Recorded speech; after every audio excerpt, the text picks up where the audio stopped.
Sizə mənfi ədədlərin bölünməsində alınan tam hissənin və mənfi ədədlərin bölünməsində alınan qalığı izah eləyəcəm. Təbii ki, Pythonda Pythonda öz qaydaları var, özü başa düşəcək şəkildə də hesablayır. Necə? Müsbətləri bilirik, onsuz da belə deyim ki, gəlirəm, baxın, A bölünən, B bölən, R tam hissə bölmənin nəticəsi Q isə qalır. Ümumiyyətlə 17-nin 2-yə bölünməsində alınan tam hissə neçə olacaq? 8. Müsbətlərdə bunu bilirik. Qalığımız da nə olacaq? 1. Bunu müsbətlərdə bilirik. İndi Pythonda 17-ni hələ ki yenə müsbətlərdən söhbət gedir. Müsbət 8. Gəlirəm mənfi 17-ni 2-yə böləndə mənfi 8 tam neçə düşür? Bunun tam hissəsi nə olacaq? Yuvarlaqlaşdıranda mənfi 9. 17-ni mənfi 2-yə böləndə yenə eyni qaydada mənfi 8 tam neçə? Yuvarlaqlaşdıranda mənfi 9.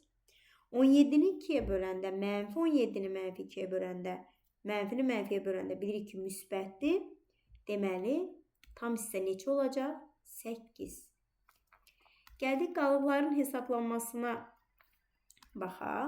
Baxın, bunu Q-nü qalığı burada tapmışam. A çıxaq, B vurulsun nə? E. Bunu belə deyim ki, bu düsturdan istifadə eləyəcəm. Yəni, qalığı necə tapırıq? Q bərabərdir. A neçədir? 17. Müsbət. Hələm ki, müsbətləri, bu müsbəti də yazaq, baxaq. 17 çıxılsın. 8-i 17-ni 2-yə bölünəndə alınanda neçədir? 8. 8-i 2-yə də vuranda 16. Müsbət 1. Bu qalığı tapdıq ki, nədir? Qalığımız 1. İndi gələk isə mənfilərdə baxaq. Necə olacaq? Mənfi 17, yəni Q bərabərdir. Mənfi 17 çıxılsın. 17-ni 2-yə böləndə, mənfi 17-ni 2-yə böləndə tam hissə neçə almışdıq? Mənfi 9. Deməli, mənfi 9 bölən neçə idi? 2. Mənfi 9-u, baxın, yazıram. Vurulsun nə? 2. Belə olacaq, mənfi 17, mənfi 9-u müsbət 2-yə vuranda 18, amma mənfi 18. Mənfini müsbət eləyəcək 18.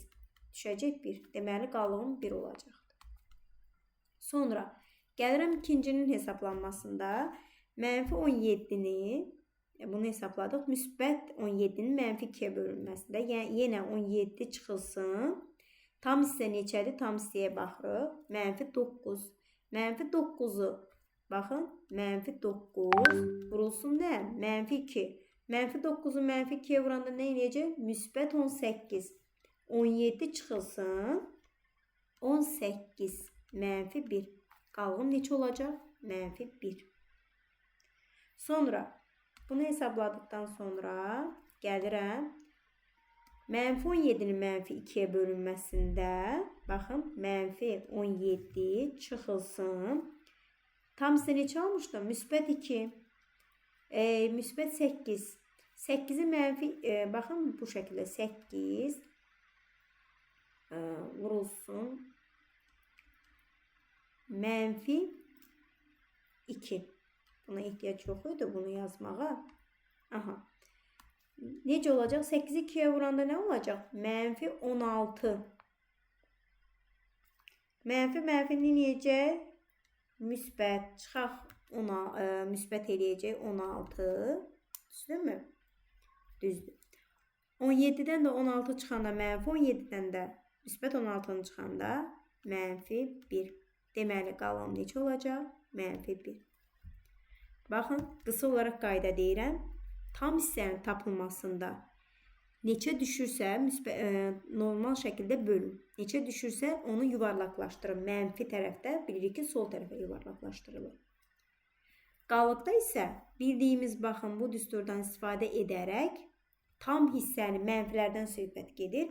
Tam hissəni vurub, yəni ədəddən çıxırsınız.